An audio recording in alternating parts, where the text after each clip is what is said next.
Hey, this Super Bowl match is heated.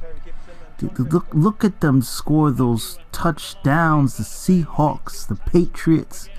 But I don't care about the game. I care about the commercial. Whoa.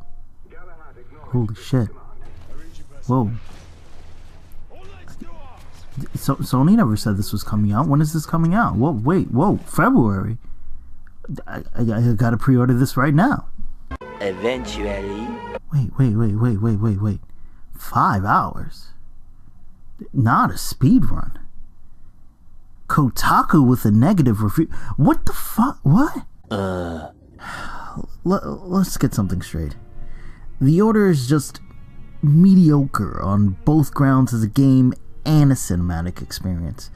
The gameplay is your typical third person, over the shoulder, yada yada. We've been seeing this for 10 years now. Resident Evil 4 came out 10 years ago. So there's a precedent here. And The Order does nothing to surpass it. It's just average. That's it. There's a few cool guns.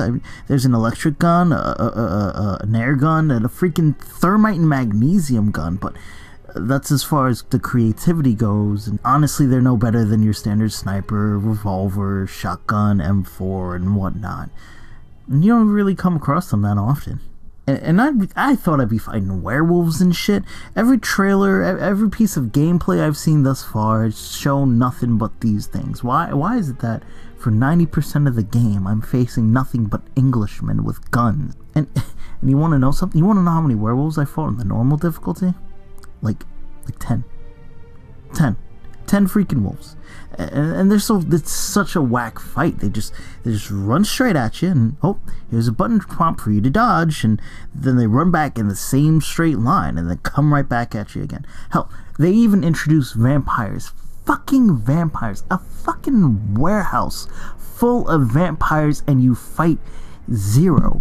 What the hell? And holy shit, these QTEs, these quick time events, man. I mean, at this point, I'm used to this in my gameplay, but this game really overdoes it.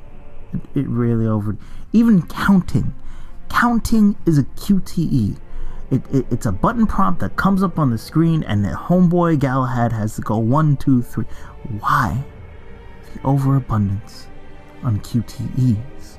And the cutscenes are just as abundant in this game. I mean, look, we make fun of Metal Gear for having such long 30-minute cutscenes, but this game is just like, walk down a hallway, cutscene, shoot some bad guys in the head, cutscene, and then you open another door, cutscene, and then you finish the chapter and it's a 10-minute cutscene. Like, I spent more time watching than I did playing, and I guess that's the point, but my god, it's crazy. But the story... The story is supposed to be fantastic because that was your main focus, and I'm supposed to get a cinematic experience out of it. Stop if you heard this before. A body of law is fighting against the criminal force. Someone in that body of law is suspected of working with the enemy. No, seriously, they say this 20 minutes in. The threat to this order comes not only from without, but within.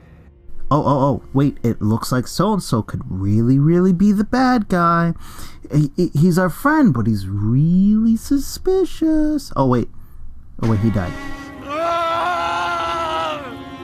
Well, it's time for us to go to the source, straight to the bad guys aren't really the bad guy. The bad guys are telling us that our people are the bad guys. And this is shocking because you told this to us at the beginning of hey look, the guy who disobeyed all his father's orders and just gave us the authority to go and fuck up and get someone killed was the bad guy all along.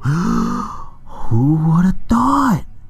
I'm telling you, man, this game is cliches on cliches on cliches. Hey look, I'm playing Metal Gear Solid 3. Really, anyone who's played tons of video games or anyone who's seen tons of movies before could have seen this whole plot coming right after the first chapter, and there's zero character development. Fucking zero. I mean, how can there be when the game finds every way to make you run alone? As sir, I'm a fucking dumbass Galahad. I didn't live for centuries. I haven't been a part of this force for a long time to know how to investigate, how to properly, thoroughly think things fucking through. You idiot. And is it just me, or does he look like a dead man walking? I mean, it's weird. All these people lived on through centuries using the Holy Grail in order to heal their wounds and to never age, but do they never learn as well? They say that they've seen civilizations come and go, but for real? See, the narrative doesn't even really fit a 3-part structure.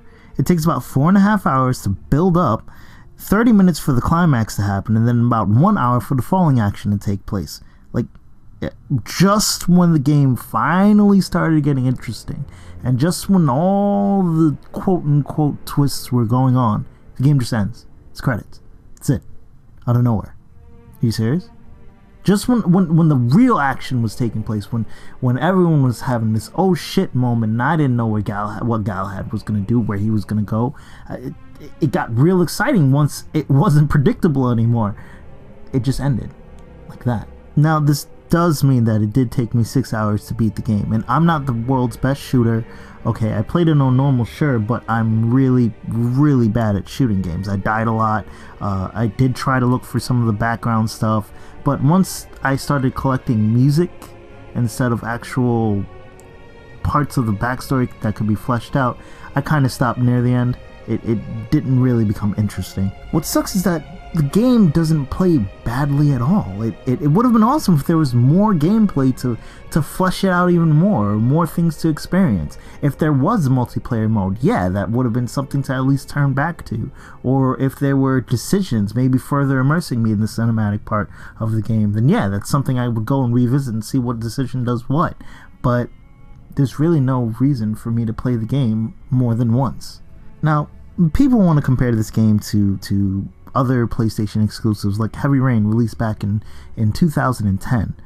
And to be quite honest, I'll say the same exact thing for Heavy Rain. It's not worth $60. But hell, at least, like I mentioned before, there was a reason for you to go back. Maybe you fucked up and got one of the main characters killed and you really wanted to know what would happen if they stayed alive. Or I didn't play Heavy Rain, so I don't know how much it alters the course of the story, but I know people who did buy the game played it tons and tons of times, despite how linear and weird and cinematic it did look. The other game that The Order is often compared to is The Last of Us, and honestly, I could see that. Third-person shooter with heavy emphasis on cinematic quality, but look at the character development that actually took place in that game. It's a very cliche zombie story, but you kind of got invested in the relationship between Joel and Ellie, and the gameplay added to that desperation element by having you scourge for bullets and having the human AI actually react to what you were doing. Maybe they didn't pop out as fast. I'm not praising the game or giving it its Game of the Year stuff, but it was more interesting than The Order was at the very least. In the end, The Order isn't Heavy Rain, nor is it The Last of Us. It's just an underwhelming experience that has a very high asking price. I don't think it's worth it. It's a one-time playthrough, very unmemorable and very linear and average. It tried to be its own thing and failed. I just can't recommend anyone buying this game for $60. It's average.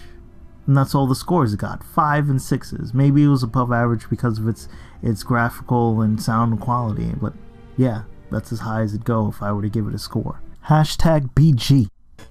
Hey guys, thanks for checking out my first review ever of The Order 1886. I appreciate you sticking around to the end.